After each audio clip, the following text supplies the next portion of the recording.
Hemos llegado, en nuestro paso a través de Lucas, al capítulo 23. Y vamos a empezar en el verso 26. Lucas 23, 26, donde dejamos la semana pasada.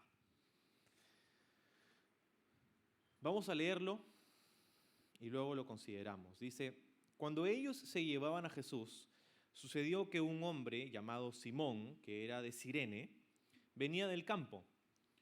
Los soldados lo agarraron, pusieron una cruz sobre él y lo obligaron a cargarla detrás de Jesús. Una gran multitud lo seguía, incluidas muchas mujeres que lloraban desconsoladas. Entonces Jesús se dio la vuelta y les dijo, hijas de Jerusalén, no lloren por mí, lloren más bien por ustedes y por sus hijos, pues vienen días cuando dirán, dichosas las mujeres que no tienen hijos, los vientres que no dieron a luz y los pechos que no amamantaron. La gente suplicará a los montes, caigan sobre nosotros, y rogará a las colinas, entiérrennos. Pues si estas cosas suceden cuando el árbol está verde, ¿qué pasará cuando esté seco? Llevaron a otros dos, ambos criminales, para ser ejecutados con Jesús. Cuando llegaron a un lugar llamado La Calavera, lo clavaron en la cruz y a los criminales también, uno a su derecha y otro a su izquierda. Jesús dijo, Padre, perdónalos, porque no saben lo que hacen. Y los soldados sortearon su ropa, tirando los dados. La multitud observaba y los líderes se burlaban. Salvó a otros, decían, que se salve a sí mismo si de verdad es el Mesías de Dios, el elegido. Los soldados también se burlaban de él, al ofrecerle vino agrio para beber. Y exclamaron, si eres rey de los judíos, sálvate a ti mismo. Encima de su cabeza colocaron un letrero que decía, este es el rey de los judíos. Y el título para nuestro estudio el día de hoy es Gólgota, así, nada más esa palabra, Gólgota. Pasa que hemos seguido a Jesús a través de una serie de juicios que han terminado en una sentencia totalmente injusta. Jesús ha sido sentenciado a morir, ha sido sentenciado a la muerte y la muerte de cruz, ¿no es así?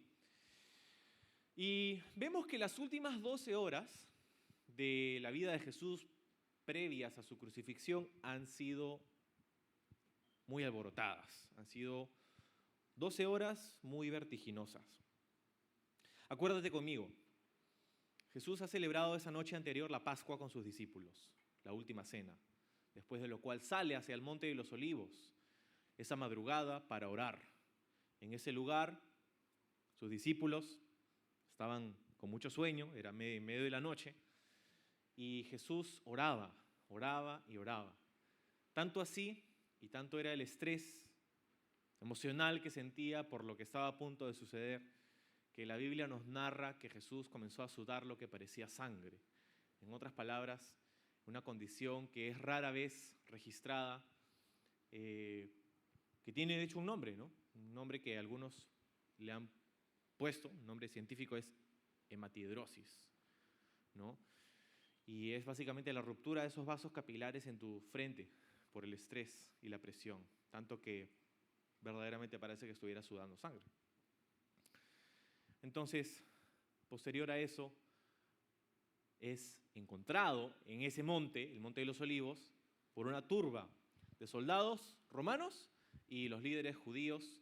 ¿Y quién encabezaba esa turba? Era nada más y nada menos que uno de sus propios discípulos, Judas, ¿no? Judas, con un beso lo traiciona, capturan a Jesús después de un encontrón con sus discípulos. Jesús le dice a sus discípulos que estén tranquilos, ¿verdad? Que no quiere que peleen, que no quiere que usen la espada.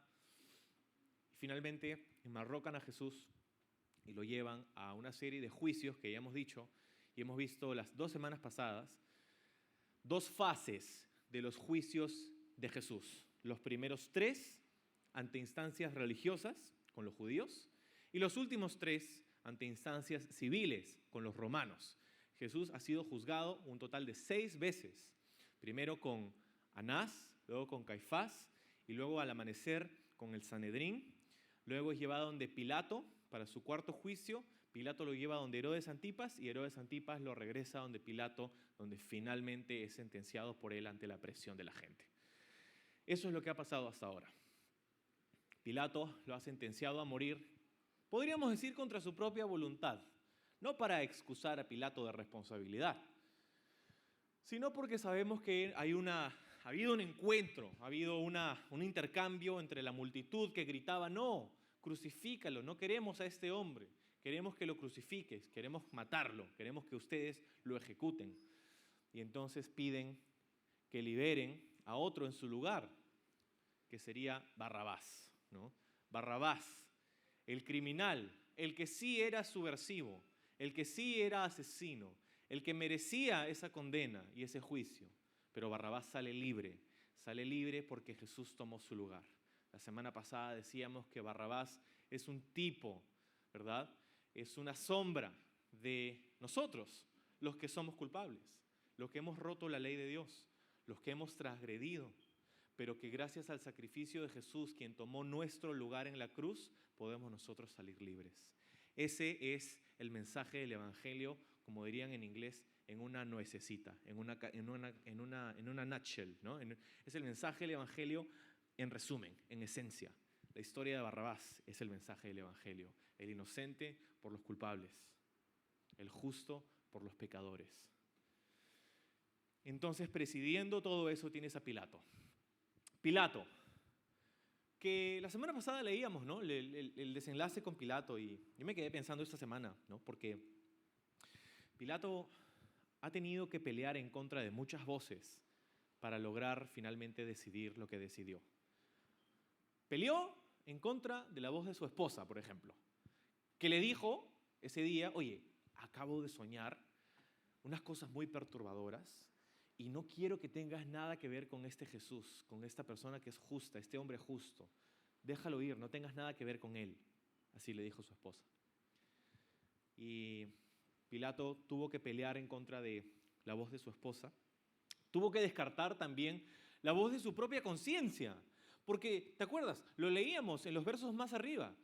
Y vemos que Pilato en más de una ocasión dijo, este hombre es inocente, no encuentro culpa en él, no merece ser crucificado. En más de una ocasión anunció que él creía que Jesús era inocente. En otras palabras, su conciencia estaba peleando dentro de él, ¿verdad? Tuvo que también desechar la voz de nada más y nada menos que de Jesús mismo. Tuvo que descartar la voz del Mesías, quien cuando lo cuestionaba, él respondía y decía, tú has dicho, yo soy el rey de los judíos. Mi reino no es de este mundo, ¿no? Pilato estaba ahí curioso y había escuchado a Jesús que le había confirmado, hey, sí, yo soy el rey de los judíos, el Mesías, el Salvador, no solamente de mi pueblo, sino del mundo entero. Él tuvo que desechar y pelear contra esta voz también. Tuvo que pelear contra la voz de su esposa, contra la voz de su conciencia y contra la voz de Jesús mismo. Pero finalmente decide claudicar y ceder ante la voz de la multitud, que gritaba, crucifícalo, crucifícalo, no queremos a él, queremos a Barrabás. Y él entonces cede ante la voz de la multitud. Y yo estaba pensando en eso, ¿sabes? Porque muchas veces nos hemos encontrado en el lugar de Pilato, ¿no es así? Muchas veces las personas se encuentran en ese lugar, donde sabes que Dios está hablando a tu corazón, donde sabes que Él está convenciéndote de algo y tienes que pelear en contra de la voz, de repente no de tu esposa, aunque a veces sí, ¿no? La voz de, no sé, un familiar, un amigo, una persona cristiana, alguien que te está animando, que te está compartiendo acerca de Jesús y tú peleas en contra de eso. O de repente peleas en contra de la voz de tu propia conciencia. El Señor te da testimonio dentro de ti. El Señor te da testimonio a tu propia alma, ¿verdad? De que Él te invita, de que hay pecado en tu vida que necesitas dejar a un lado, de que hay cosas que estás haciendo que no te convienen, de que hay un camino mejor. Hay una voz, esa conciencia que muchas veces desechamos también la voz de Jesús, la voz de Dios. ¿Cuántas veces hemos encontrado en la palabra de Dios una invitación a seguirlo? ¿Cuántas veces el Señor nos habla por medio de su palabra, verdad? Y a veces desechamos la voz. Hay personas que desechan la voz de aquellos consejeros que Dios pone en su camino, desechan la voz de su propia conciencia y desechan la voz de la misma palabra de Dios para luego claudicar ante la voz de la multitud. Es que todo el mundo está haciendo eso, que cómo va a ser cuando yo les diga a mis amigos que soy cristiano, cómo va a pasar, ¿verdad?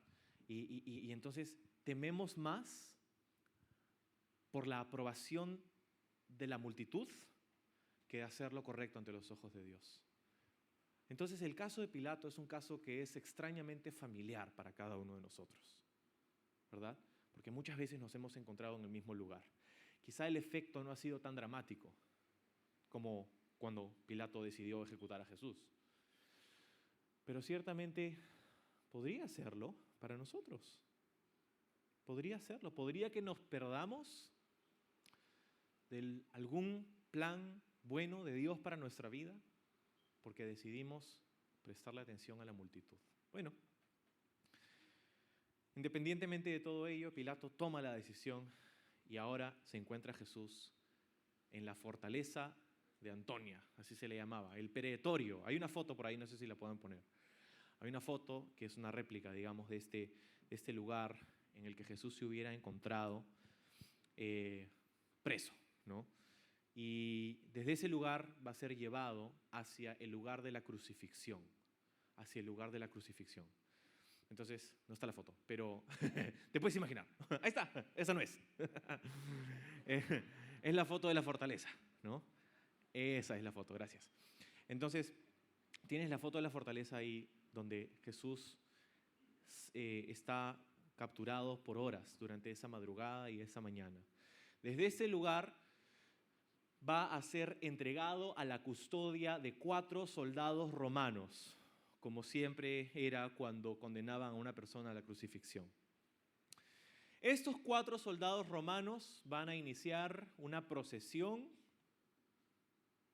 de sangre, de burla, con Jesús para llevarlo hasta el lugar donde va a ser finalmente crucificado. Uno de esos soldados iría adelante y ese soldado llevaría un cartel. Ese cartel tendría la inscripción de las acusaciones de la persona que estaría siendo ejecutada. Y pasearía por la ciudad esta procesión, camino al Calvario, por así decirlo, gritando a viva voz: ahí está esta persona, esto es lo que ha hecho y esto es lo que vamos a hacerle. A los lados habían otros 2 soldados y en la retaguardia habría uno más, resguardando a esta persona hacia su lugar de ejecución. Ahora, estaban en el camino. Mira lo que dice el verso 26 otra vez. Cuando ellos se llevaban a Jesús, ¿no? Se llevaban a Jesús. Entonces, esto está sucediendo. Se llevaban a Jesús. Pero quiero que pienses por un momento conmigo en el estado, en la condición física en la que se encontraba Jesús en ese momento. Física y emocional, ¿no? Porque lo que ha pasado esa madrugada, ese día, esa noche anterior ha sido terrible, ¿no? Jesús ha sido abandonado por sus discípulos. Jesús ha sido severamente golpeado en la casa del sumo sacerdote. Jesús no ha dormido la noche anterior. Jesús tiene más o menos mi edad en ese tiempo. Y yo sé que ya una vez que vamos coleccionando años no nos recuperamos igual después de una trasnochada, ¿no? Mucho menos habiendo sido golpeado. Mucho menos habiendo sudado sangre por el estrés y la presión, ¿verdad? Entonces su rostro ensangrentado, su túnica blanca que le habían puesto, llena de sangre, manchada de sangre. Finalmente se la cambian por una púrpura y ahí está. Pero no lo han llevado todavía sin antes haberlo golpeado con látigos, haberlo flagelado. Eso es lo que sucede con Jesús antes de empezar esa procesión nefasta. Jesús es flagelado. Látigos. era un castigo común para las personas que eran sentenciadas a morir. Y servía a varios propósitos este tipo de castigo. Habían algo de 3 tipos de flagelación. La primera era casi instructiva, no era muy fuerte, digamos, ¿no? Era para castigar algún delito menor. La segunda era un poco más fuerte, era disuasiva, ¿no? Para que las personas confiesen algún tipo de pecado mientras le caían los látigos.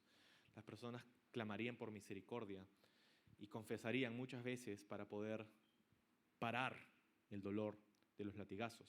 Y la tercera, esta flagelación, sería una terrible, donde no habría respiro hasta que la persona hubiera recibido los 40 menos 1 latigazos romanos. Estos látigos eran hechos de unas hebras de cuero, en donde colgaban unas bolas de acero en las hebras, en las puntas finales. Y también, junto con las bolas de acero, se les incrustaba unos huesos filudos. Entonces, el soldado romano ataría a la víctima a un poste, con sus muñecas atadas al poste, dejando la espalda al descubierto, y comenzaría a hacer los latigazos. Esos latigazos te puedes imaginar cómo impactaban la espalda de la víctima, ¿no? Las bolas de acero creaban unos hematomas y unas contusiones muy fuertes, y las puntas de los huesos filudos se incrustaban en la piel de la espalda y el torso de la víctima. Y para poder retirar el látigo tenías que jalarlo. Y con ese tirón se desgarraba la piel una y otra vez.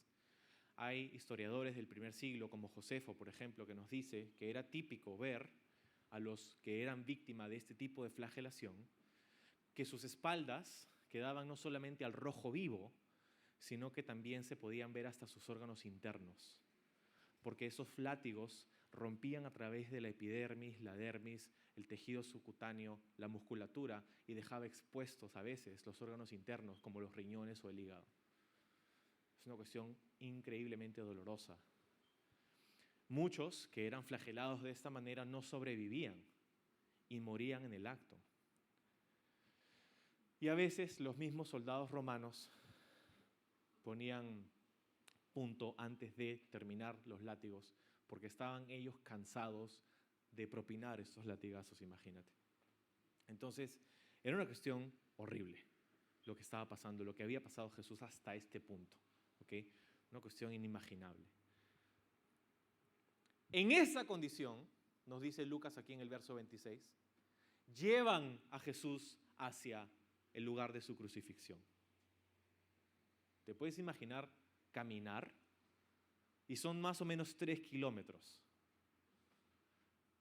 No sé si sueles caminar largas distancias, pero caminar 3 kilómetros no es ni poco ni mucho, pero en esa condición es casi imposible. Entonces, no solamente tenían que llegar al lugar de la crucifixión, sino que también tenía que cargar el madero de su cruz. Típicamente, esa procesión sangrienta, como ya sabes, consideraba a la víctima casi en absoluto, o sea, no consideraba a la víctima para nada, porque tenían que cargar con lo que se conocía como el patibulum, que no sería la cruz total, sino sería la viga horizontal, ¿verdad?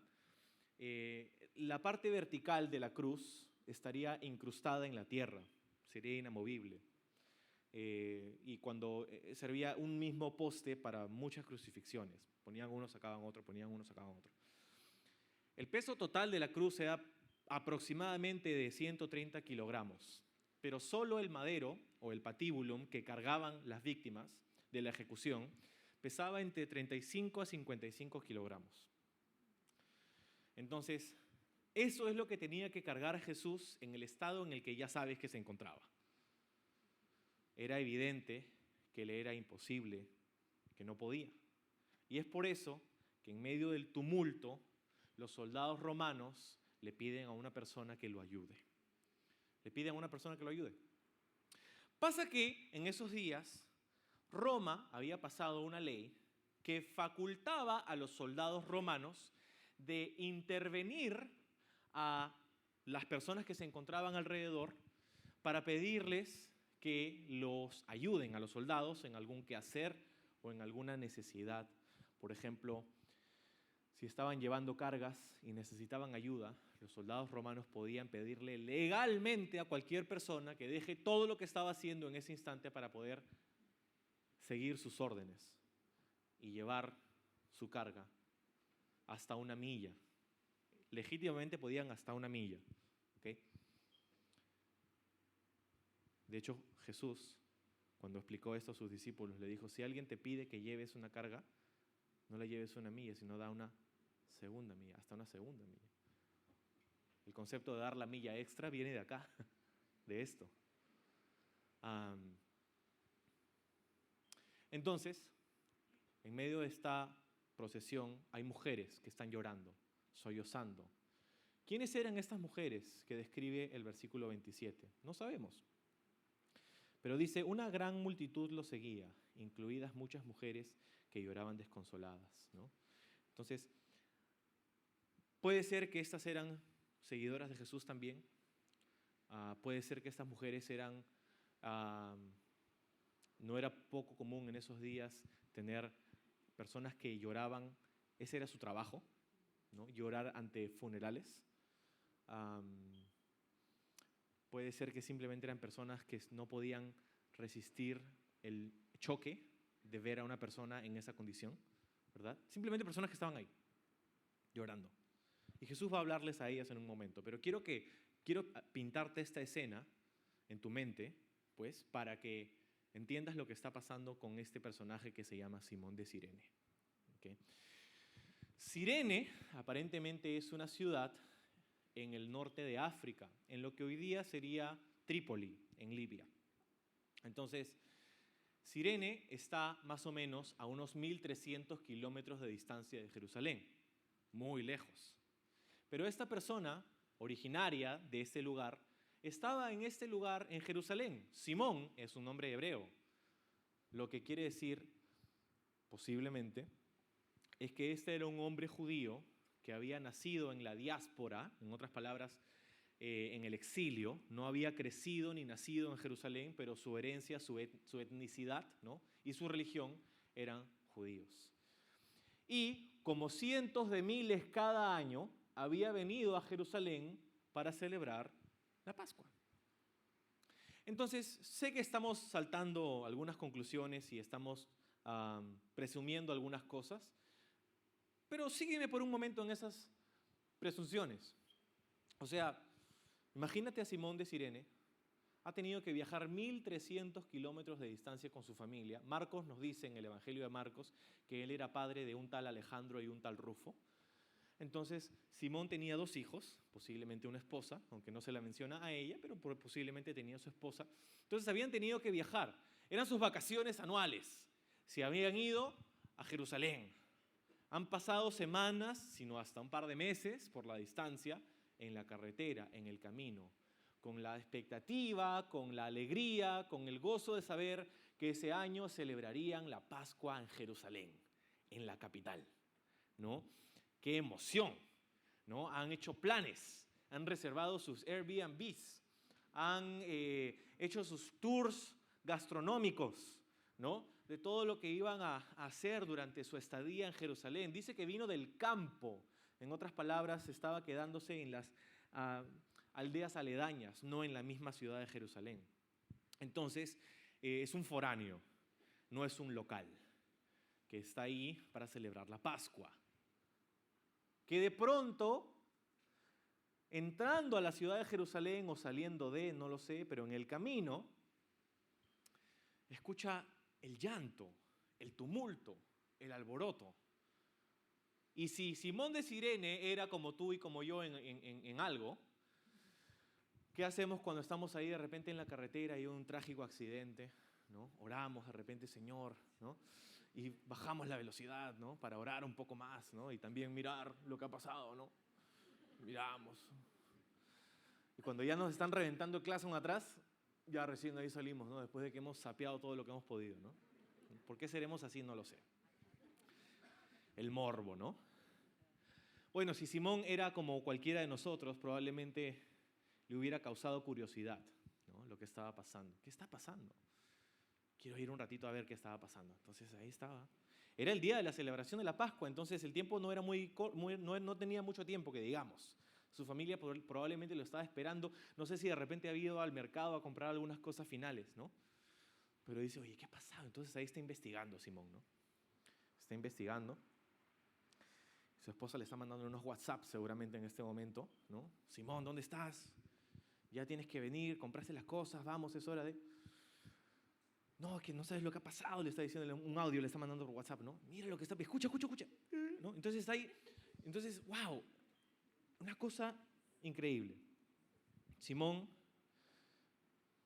quizá de curioso, está en ese lugar, cuando de pronto siente un metal frío tocar uno de sus hombros.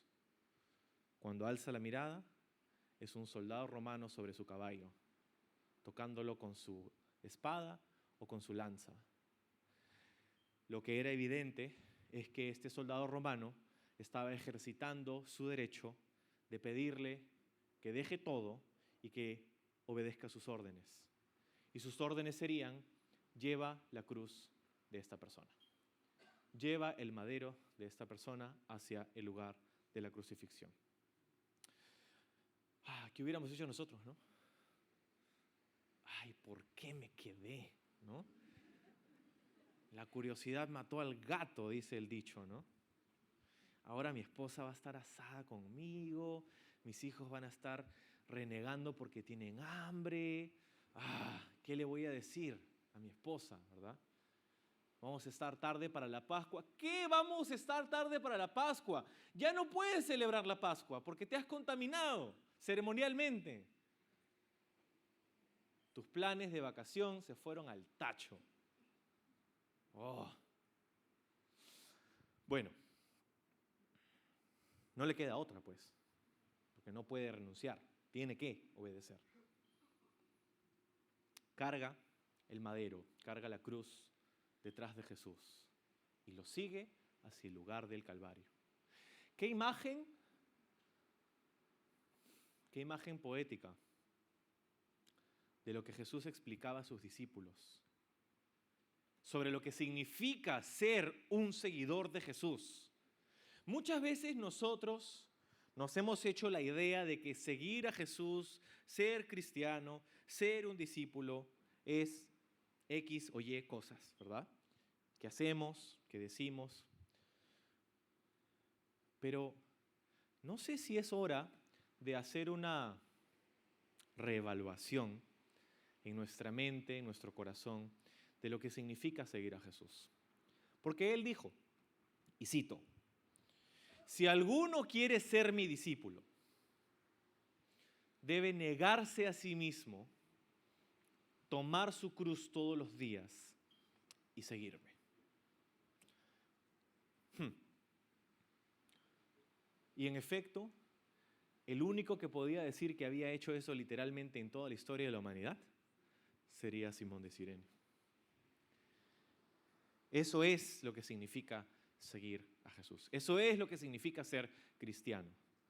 Significa no venir a la iglesia y sentarse a escuchar un mensaje entretenido e inspirador, aunque lo recibimos con alegría y lo hacemos con gozo, porque sabemos que es parte de nuestro crecimiento espiritual. Pero ¿será que esa es la extensión de lo que significa seguir a Jesús? Yo creo que es mucho más, ¿verdad? ¿Qué implicaba para Simón de Cirene ser un seguidor de Jesús? Implicaba que cuando Dios lo interrumpía abruptamente, él, en vez de renegar, tenía que abrazar la interrupción.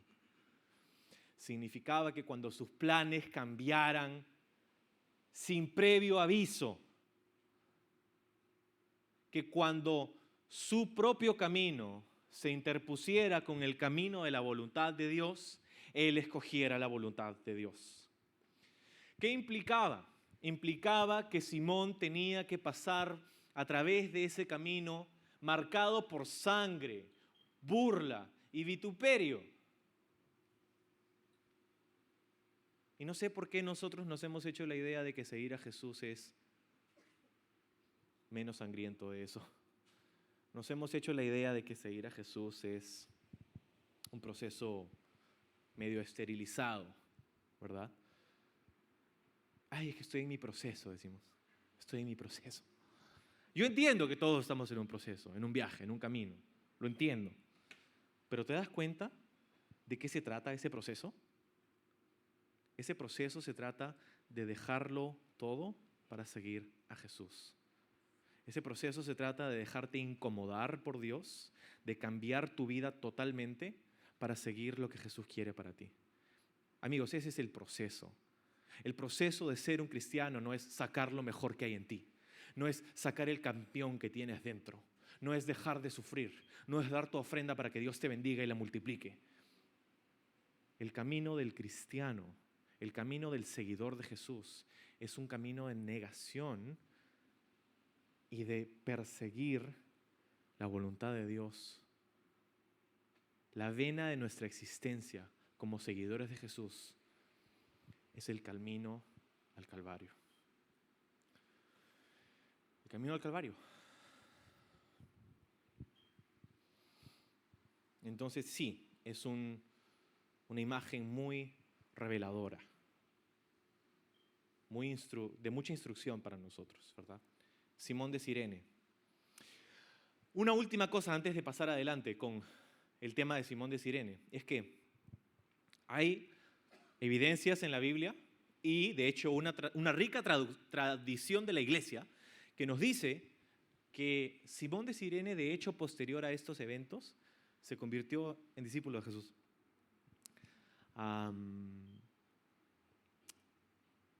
Parece que hay un Simón en el libro de los Hechos, capítulo 11, que es uno de los miembros fundadores de la iglesia de Antioquía.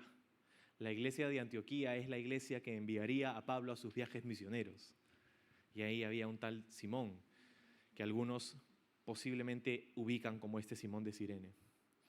En el libro de Romanos, Pablo escribe a la iglesia en Roma y les dice que manden un saludo, entre otras personas, a un tal Rufo, que posiblemente era uno de los hijos de este Simón de Cirene, que se encontraba ahora en Roma sirviendo al Señor ahí. Y es que hemos dicho que seguir a Jesús es un camino de muerte. Sí, pero es un camino que lleva a la vida. Es un camino que lleva a la vida, porque mira lo que pasó con él. Si asumiéramos que esto es verdad, que él se convirtió a ser un seguidor de Jesús, que sus hijos estaban ahora sirviendo al Señor, ¿te imaginas? Gracias, Señor, por interrumpirme. Porque no sé qué hubiera sido de mi vida si no me hubieras interrumpido, Señor. Interrúmpeme más a menudo, si te fuera posible. Tú y yo tenemos que aprender a abrazar las interrupciones de Dios. Que cuando las cosas se escapan de nuestro control, que cuando sentimos el metal frío del hierro de la lanza de un soldado romano, que nos dice, yo sé que ibas a hacer otra cosa, pero vas a hacer esto otro. Ser flexibles y saber que el Señor tiene control de las cosas. Saber que lo que está pasando en tu vida, aquellas cosas que han salido de tu capacidad de controlar, ¿verdad? Aquellas cosas que nos pueden producir frustración, ansiedad, carga, depresión. Esas cosas que no controlamos, debemos aprender a abrazar a Dios en ellas, abrazar la soberanía de Dios en ellos. Señor, no puedo controlar esto, no puedo huir. Quisiera a veces irme corriendo, pero no puedo, estoy aquí. Y no es porque estoy captivo, no es porque estoy enmarrocado y porque no me queda otra opción, sino porque ese camino, a pesar que es un camino duro, es un camino de bendición. La familia de Simón fue bendecida por generaciones, porque él supo abrazar las interrupciones de Dios. Porque él supo sacrificar sus vacaciones familiares para cargar la cruz del discípulo. Ok. Podríamos concluir ahí, pero vamos a seguir. Entonces Jesús les dice en el verso 28 a las mujeres sollozando: hijas de Jerusalén, no lloren por mí, más bien lloren por ustedes y por sus hijos. Pues vienen días cuando dirán: dichosas las mujeres que no tienen hijos, los vientres que no dieron a luz y los pechos que no amamantaron. La gente suplicará a los montes: caigan sobre nosotros, y rogará a las colinas: entiérrenos, pues si estas cosas suceden cuando el árbol está verde, ¿qué pasará cuando esté seco? Entonces, un poco confuso, pero este es el último discurso de Jesús. Lo demás que sale de la boca del Mesías son una serie de dichos fragmentados que más son oraciones que otra cosa. Oraciones dirigidas al Padre. Pero este es el último de los discursos de Jesús y tiene la forma de una advertencia. Una advertencia. Lloren por ustedes y por sus hijos, les dice Jesús. ¿Qué significa eso? Bueno, yo creo que Jesús está hablando en un sentido inmediato acerca de lo que pasaría unos 40 años en el futuro. Y diría: oye, mujeres que no tengan hijos van a ser las más bendecidas. ¿Sabes? Porque en esos días las mujeres que tenían hijos eran consideradas como las más bendecidas. Mientras más hijos, más bendecidas, ¿no? Por eso le decimos a nuestros hijos nuestras bendiciones, ¿no? Entonces, mientras más hijos, más bendecidos. Ese era el concepto del primer siglo, de hecho, del tiempo de la Biblia, ¿verdad? Que los hijos eran una bendición de Dios. Pero Jesús está diciendo que para esa generación, de hecho, les sería más bendecido no tener hijos. ¿Por qué? Porque lo que tú y yo sabemos que pasó en el año 70 después de Cristo fue que vinieron los romanos y arrasaron con Jerusalén. Arrasaron, la quemaron, mataron a mucha gente. Entonces, claro, mucho mejor les sería no tener hijos para escapar los dolores de ese crudo asedio de la ciudad de Jerusalén. Lloren por ustedes, por lo que está por venir, les dice Jesús, no por mí. Yo sé a dónde voy. Qué curioso, ¿no? Y, sin embargo, también pienso que habla en un sentido un poco más lejano sobre el juicio venidero, aquellos que rechazan a Jesús, ¿no? Me encanta lo que dijo este predicador Charles Spurgeon. Dijo esto, y cito: no necesitan llorar ni una décima parte porque Cristo murió, sino porque sus pecados hicieron necesario que tuviera que morir. No necesitan llorar por la crucifixión, sino llorar por su transgresión, porque sus pecados fueron los que clavaron al Redentor en ese maldito árbol. El llorar por el Salvador que muere es lamentar el remedio. Es más sabio lamentar la enfermedad. Profunda esa frase. No llorar porque pobrecito Jesús lo que pasó. Claro, somos sensibles y podemos llorar por ello. Pero más que llorar por el choque de saber que Jesús fue tratado de esta manera, Jesús dice, más bien deberían llorar por ustedes. Sí me dejo entender, o sea, es la convicción del pecado que hizo que Jesús tuviera que pasar por eso. Eso es lo que debemos lamentar y que nos debe llevar al arrepentimiento, ¿no? Entonces, dice en el verso 32, llevaron a otros 2 criminales para ser ejecutados con Jesús. Cuando llegaron a un lugar llamado La Calavera, lo clavaron a la cruz y los criminales también, uno a su derecha y otro a su izquierda. La Calavera, el lugar de la calavera, o en arameo, Gólgota, el lugar del Calvario, Calvary. Todas estas palabras significan lo mismo, significa calavera.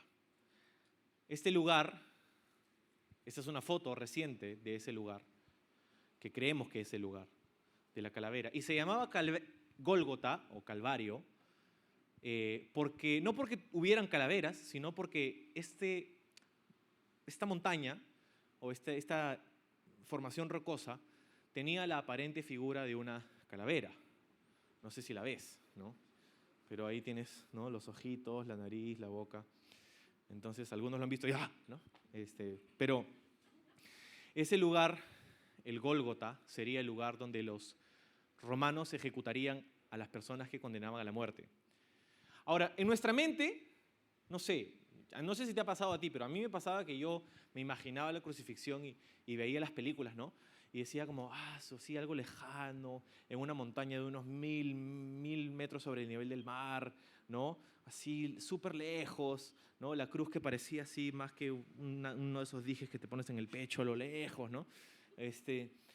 Y la verdad es que no fue así, ¿sabes? Jesús, de hecho, no fue crucificado, creemos, sobre este monte, porque es de roca. ¿Cómo ibas a poner ahí Hubiera sido crucificado Jesús al pie de esta formación rocosa, con la calavera por detrás. Estos maderos eran incrustados en la tierra del camino y ahí eran colgados los criminales. Jesús hubiera sido sacrificado y crucificado al nivel de tus ojos. Este lugar, conocido como la Calavera, estaba en una ruta de acceso a la ciudad de Jerusalén en la parte norte de Jerusalén. Ahora, en este lugar había mucho tránsito, la gente entraba y salía, ¿no? Y esa era la razón por la que se hacía en ese sitio, porque Roma quería que sea algo visible, para que la gente vea, si tú haces esto, te va a pasar esto, ¿verdad? La crucifixión era una medida disuasiva para el crimen. Entonces, este era el lugar. Y de hecho, si algún día podemos visitar Israel juntos, ¿no? Iremos a ese lugar, si Dios lo permite. Si las cosas van como van, no estoy muy seguro, pero a lo mejor con fe, ¿no? Sí. Y de hecho, este es un lugar sí es muy visitado, pero no es muy conocido por la mayoría del mundo que va a Jerusalén, porque este es un lugar que ha sido encontrado no hace muchos años, y hay otro lugar donde la gente va, que es el lugar donde supuestamente, el lugar donde crucificaron a Jesús, y hay catedrales, y hay mucha religiosidad, y es un poco feo en realidad. Pero creemos que ese sitio no es el sitio correcto, como a muchos sitios en Israel que dicen, aquí pasó esto, aquí pasó el otro, y en realidad no fue tanto así. Ese lugar tradicional donde la gente va está dentro de la ciudad de Jerusalén, pero Jesús fue crucificado afuera de la ciudad de Jerusalén, lo cual no tiene mucho sentido, ¿no? Este lugar se encuentra fuera de la ciudad de Jerusalén, en esta ruta. Todo calza, ¿verdad? Ahora, hoy día, hay otra foto por ahí que se ve un poco más de lejos. Hoy día es un poco triste porque es, de hecho, al pie de este monte de la Calavera hay un paradero de buses árabes. Entonces no es muy como que, profundo, ¿no? De hecho, ir es un poco decepcionante, honestamente, porque tú te imaginas una cosa así gigante, enorme, y la verdad es que decirle a eso una montaña es casi un chiste, ¿no? Eso no es una montaña, es una cosa que puede subir un par de patadas, ¿no? Entonces, es pequeño, es bien pequeño, ¿no? Mucho del tour bíblico es así, es un poco, es revelador, es un poco decepcionante también, ¿no? Porque no son estas cosas que tú te has imaginado por tantos años, ver la realidad es muy loco. Entonces, pero a mí me parece de hecho curioso que sea hoy día un estacionamiento, porque el feeling más o menos del sitio sería el mismo, ¿no? O sea, es un lugar de alto tránsito, donde gente entra y sale, va y viene, hasta el día de hoy. Entonces, ese sentimiento, esa dinámica que tú ves cuando llegas hoy día y ves buses entrando, gente entrando, saliendo, bajando, ¿no? Es lo mismo que se hubiera sentido hace 2000 años atrás. Entonces, es curioso que siga así, ¿no? Y un detalle más, ya para terminar, ¿no? Al final hemos leído que dice, encima del madero pusieron un cartel que decía en el verso 38, este es el Rey de los judíos, ¿no? Este es Jesús Nazareno, el Rey de los judíos. Y profético, ¿no? El cartel. De hecho, los otros evangelios nos dicen que los fariseos protestaron y dijeron, no le pongas ese título, ponle otro. Y ya Pilato estaba hasta la coronilla. Y le dijo, ¿sabes qué? Lo que es escrito, no moleste, ya, ¿no? Y no cambió el título, ¿no? Le puso el título ahí. El rey de los judíos. Este es el que es el rey de los judíos. Estaba en 3 idiomas, de hecho, ¿no? En hebreo, en griego, en latín. Y todo el mundo que venía de viaje, que iba y salía, podía ver una cruz al mismo nivel de sus ojos. Y de hecho, podían hacer contacto visual con Jesús, imagínate. O sea, tú estás caminando y ahí donde está ese parlante, ahí está Jesús. Es una cosa increíble. Y sin embargo, ese lugar, Gólgota, se encuentra, como te dije, en el norte del monte donde está la ciudad de Jerusalén, el monte del templo. El monte del templo,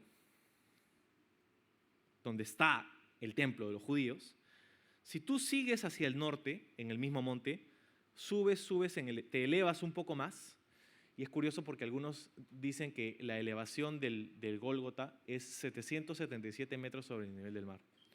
777, qué curioso, ¿no? Bueno. Y desde este lugar, hace milenios atrás, otro hijo fue sacrificado, o bueno, iba a ser sacrificado por su padre.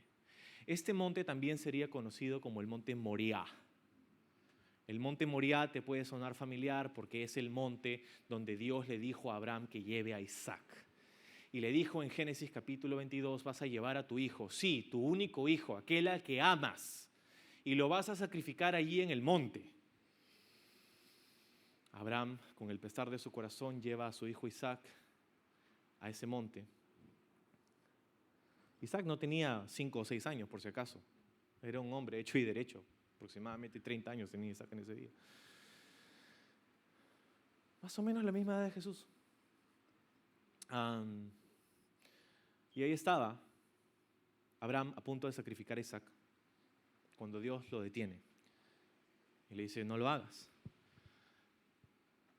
Y hay un carnerito que está ahí atrapado por sus cuernos ahí en un arbusto. Y Dios le dice que sacrifique al carnero en vez de su hijo.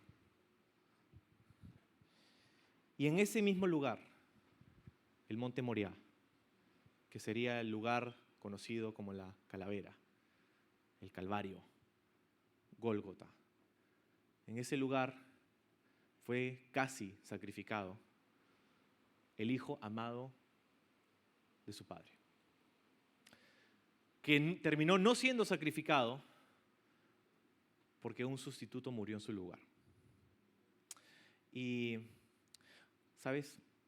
Ahí en Génesis 22, cuando Dios le dice a Abraham, lleva a tu hijo, a tu único hijo, no era su único hijo porque había otro Ismael, pero Dios no lo reconoce, le dice, no, tu único hijo, el hijo de tu carne, el hijo de la promesa, ¿verdad? Isaac. Y le dice, el hijo al que amas. Esa es la primera vez que aparece en la Biblia la palabra amor. Y está asociada con el amor de un padre que sacrifica a su hijo. No me digas que el Antiguo Testamento no habla acerca de Jesús. Ese mismo monte sería el escenario en donde estas cosas sucedieron, aquí en Lucas capítulo 23. Uno que murió en nuestro lugar. Y murió de una manera brutal cuando la gente le decía, ¡hey, sálvate a ti mismo pues! ¡Sálvate a ti mismo! Pero no lo hizo. Y no es porque no podía. Si es que Jesús se salvaba a sí mismo, entonces no te podría salvar a ti. Pero Jesús se entregó a sí mismo para poder salvarte a ti, para poder salvar a todo aquel que recibe este regalo gratuito que es la salvación, el perdón de sus pecados.